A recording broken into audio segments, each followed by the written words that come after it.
Assalamualaikum warahmatullahi wabarakatuh. Saya Profesor Nasir Aziz sebagai Ketua Ikatan Ahli Ekonomi Syariah Provinsi Aceh mengucapkan selamat atas pelaksanaan Festival Ekonomi Syariah Aceh 2020 Kantor Perwakilan Bank Indonesia Provinsi Aceh.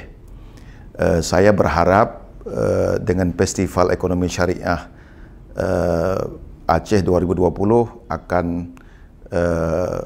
terlaksana kegiatan-kegiatan kemudian yang berbasis kepada syariah, dan LKS yang sudah disahkan mudah-mudahan bisa terimplementasi dengan sebaik-baiknya.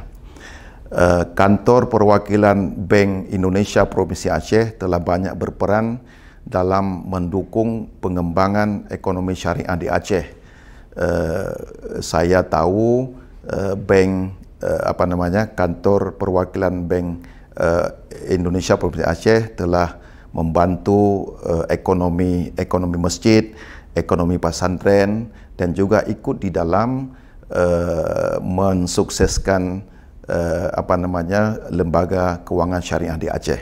Mudah-mudahan ke depan BI Perwakilan Aceh juga terus berkiprah dalam rangka pengembangan ekonomi syariah di Aceh.